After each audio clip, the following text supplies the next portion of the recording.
Kripto akan segera mendapatkan kerangka regulasi pertamanya di Amerika Serikat dan bank-bank terbesar di Wall Street melakukan segala cara untuk menghalanginya. Komite Perbankan Senat akan membahas RUU Clarity pada hari Kamis, sebuah undang-undang komprehensif yang akan membagi pengawasan aset digital antara CEC dan CFTC.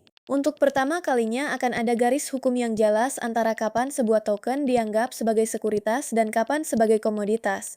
Perdebatan yang sudah berlangsung bertahun-tahun di industri ini. Lobi perbankan besar menentang keras dengan alasan undang-undang ini akan memungkinkan perusahaan kripto beroperasi di luar aturan yang berlaku bagi lembaga keuangan tradisional. RUU ini mendapat dukungan bipartisan, tetapi debat hari Kamis akan menjadi ujian nyata pertama apakah kedua pihak bisa sepakat soal detailnya. Apa yang terjadi hari Kamis ini bisa menentukan arah regulasi aset digital di Amerika Serikat untuk tahun-tahun mendatang.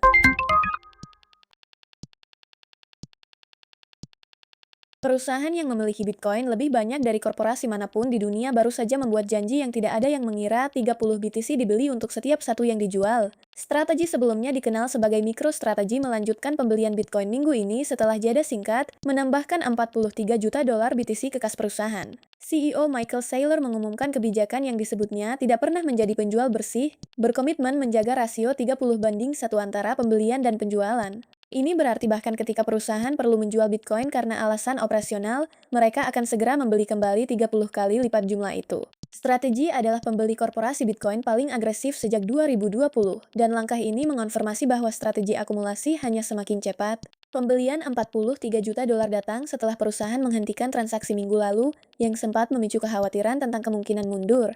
Bagi pasar, pesan dari pemegang Bitcoin korporasi terbesar tidak bisa lebih jelas, mereka tidak akan melambat.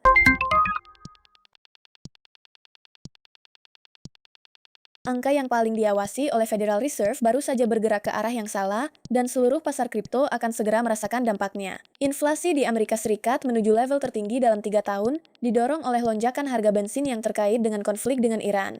Laporan Ketenagakerjaan hari Jumat memperburuk situasi, menunjukkan ekonomi yang masih terlalu panas untuk memberi ruang bagi Fed memangkas suku bunga. Bagi kripto, ini berarti lingkungan uang mahal yang menahan modal institusional di pinggir lapangan tidak akan berubah dalam waktu dekat.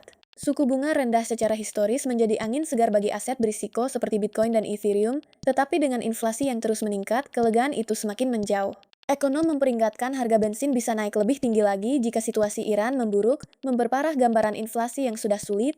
Pertemuan Fed berikutnya di bulan Juni akan diawasi ketat, tetapi para trader sudah memperhitungkan tidak akan ada pemangkasan suku bunga setidaknya selama 2 kuartal lagi. Subscribe sekarang!